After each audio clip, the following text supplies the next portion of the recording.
But they're selling off. He's trying to sell off everything that the Greek government has, all the islands, all the companies that they have, everything, for about 20 or 30 cents on the dollar to all his Illuminati friends throughout Europe. And I've been on television and radio and in the newspaper there a number of times. In fact, they're supposed to go on this week, but the announcer who does the program had a personal problem. They'll probably have me on next week. But as we discussed in the program here on the Marine Disquisition last week, one of my subscribers had told me that he was told that there would be a coup sometime between September 20th and the end of the month. And then one of the Marines who is at the embassy in Athens came in and said, yeah, we're on alert and we're hoping that that doesn't happen. And if it does, that it's bloodless. And this month, they're going to be laying off a lot of people. And so I think they're going to have some fierce demonstrations. And I think the best thing for Greece to do is to default, get rid of the euro, bring back the drachma, and cut back over a period of time about 30% of their expenses. And after about 4 or 5 years, they'll be able to come out of a brief depression, and they'll be able to compete. And what they're doing now, the president is doing, the PM, the prime minister as he's called, he's doing the exact opposite. And what he's doing will allow Greece to have a depression for the next 30 to 50 years. 30 to 50 years? And they're all going to do it if they take that formula that the EU or the Eurozone has given them. They'll never get out of it, because if you have austerity, you can't have any buyers. And the debt is so onerous, it's almost non-payable. And Greece is not a rich country. They have a handful of exports, let's put it that way, and their biggest industry is tourism. And that's why an inexpensive drachma will bring millions of visitors to Greece on the cheap, so to speak. And that's good. And it'll bring foreign exchange in, and it'll help their balance of payments, and they can live happily ever after. But this is the guy that's running the country. He doesn't see it that way. And so that's why there's going to be a coup, or there's going to be changes somehow, because this guy is selling the country down the river. Mr. Chapman, here's one from a Marine from Greece. Please advise Mr. Chapman that one of the economists here at the embassy made a comment at the Marine Bar last night that the Greece vacationers from the United States is down 14% from last year, and it is very disappointing to see the contracting of exports, which is also down over 5%. This particular embassy attaché is very troubled over what he sees could be a very discouraging time over the next 5 to 6 weeks. And as you so aptly said, Mr. Chapman, even the American economists here at the embassy wonder if Americans will even come here for vacation with the problems in the United States. Ask Mr. Chapman if he sees the United States citizens taking the time to get a passport to come to Greece when all they need is a visa. Well, first of all, the American economy is in a depression. And you are going to have less people from America going to Greece on vacation. And so if it's down 14%, that's really normal. And if their exports are down 5% from Greece to other nations, that's normal. I mean, the only country that's really doing well in Europe is is Germany. And their production and future orders are starting to fall down. And the reason that they did well in the last several months is that the euro dropped from 150 to 119, which meant German goods were 12 to 17% cheaper. Now, they're a manufacturer, so was in France and Holland. And so they did well. But Greece is not a big manufacturer, so they couldn't take advantage of that. And they're going to continue to be hurt by lack of tourism because of the situation in America and England and in other countries as well. And so they're going to have a hard time doing what they have to do. And that's why the drachma would be a better alternative for them rather than the expensive euro, expensive versus a cheap drachma, which they could create and use, and that would bring more tourism than normal in a bad time.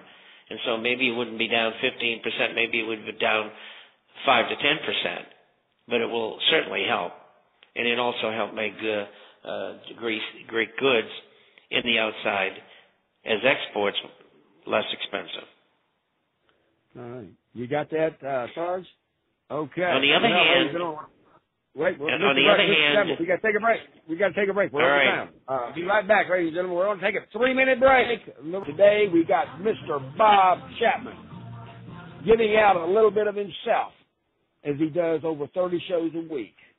And we had to unceremoniously interrupt him. And Mr. Chapman, we'll let you continue, and we'll bring up some more input and questions from the Marines and embassies there in Europe. Well, all I had left was the flip side of a cheap drachma is that imports are going to be expensive. So the T-shirt you paid $1 for, you might pay $1.25, $1.50 for, and it will cause inflation as well. But it's something that they're going to have to live with in order to extricate themselves. But I think that's the way for them to go. Ask Mr. Chapman if he wouldn't mind explaining why Portugal is being penalized with the borrowing money. They've had to put up $840 million of bonds that are due in 2013 and $380 million euros in bonds in 2021. Can he explain why Portugal is being penalized here? Well, I don't know that they're being penalized. It's something that they have to do in order to remain financially viable. And the fact that they can sell bonds in the market is a good sign. And they've cut back, and they're trying to sort out their problems. They, in part, were victims, like Spain and Ireland were, of one interest rate fits all, and they had a boom in real estate. And their boom started actually probably in about 1995. It got underway, and it was expected it would last until probably 2002, but things kind of get blown up, so to speak, all over the world. And so they had quite a boom, like the other two countries did in real estate, that wasn't expected because of the lower interest rates, which they weren't used to. I used to own a home in Portugal, in the Algarve and Almancil, and so I know the history quite well. I spent a lot of time in that area, and as well as in Lisbon and Puerto, and so I'm familiar with the last 20 years or so, 25 years, and what they've been going through in Portugal economically. Mr. Chapman, Goldman Sachs is facing a massive fine in the United Kingdom. Can you explain if that's going to hurt Goldman Sachs, or what's the big deal here? It seems like Goldman Sachs is being fined by 4 or 5 countries in the world, and we're not talking about a little money. We're talking about major British pounds equivalent or major U.S. dollars. Can you explain how they're able to do all of this? And also, Mr. Chapman, question number 2 from Mr. Chapman is, it appears that everybody's in trouble except China, and China's unemployment appears to be going down. So, we'll tackle China. We'll tackle China in a minute, but the first question was Goldman Sachs is facing a major fine in the Goldman United Kingdom Sachs and other countries. Well, the fine that they got in England, and I don't know of any other fines other than the one they got in the United States. The fine they got in England, and they're one of the 15 largest, most profitable investment banking and banking houses in the world. And it's because they're owners of the Federal Reserve, and they make policy, and they front run everybody. It's really a criminal syndicate. Anyway, the British find that's the FSB, the equivalent of the SEC in the United States, fine them for not telling this regulatory body that they had done certain things and that they were being fined by the Securities Exchange Commission. They got fined $550 million by the SEC.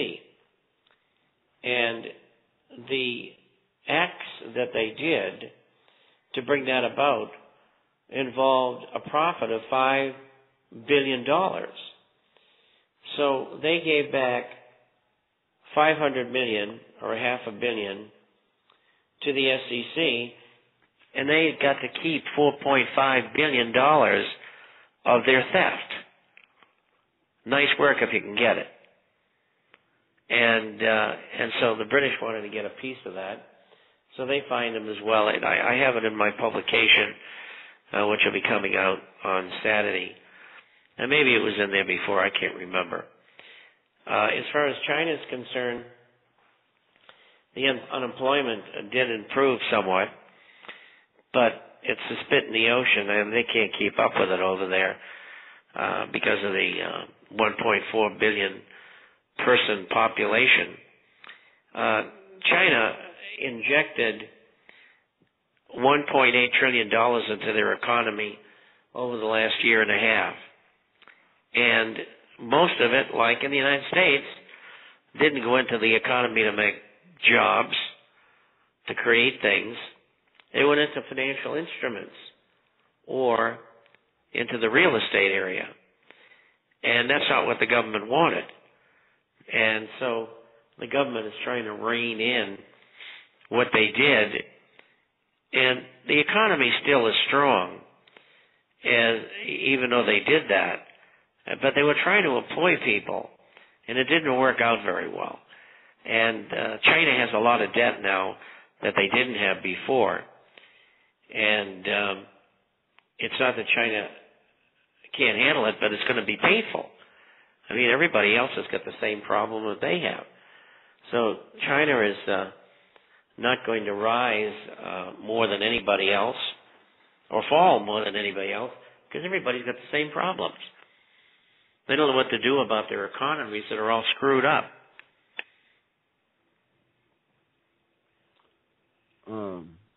Bobby comes in from Southern California. He says, Mr. Chapman, one of my husband's staff sergeants is married to a Chinese girl that he met in Hawaii while she was on vacation. They just recently got married, and she tells him that there is major problems in China with the unemployment rate of the college grads. She was fortunate enough to take a vacation and was able to get a marriage visa quite easily to leave China, even though the male to female relationship in China is almost 2-to-1, and the government is discouraging women from leaving China. But with the high turnover of... We went down. All right, Mr. Chapman, I got bumped. Did you get bumped? Yeah, but I can hear you. Okay, well, I don't know how much you got into the well, the Chinese lady. You were never kicked off. Oh, the Chinese lady had said that there was high unemployment among college graduates, and that's true.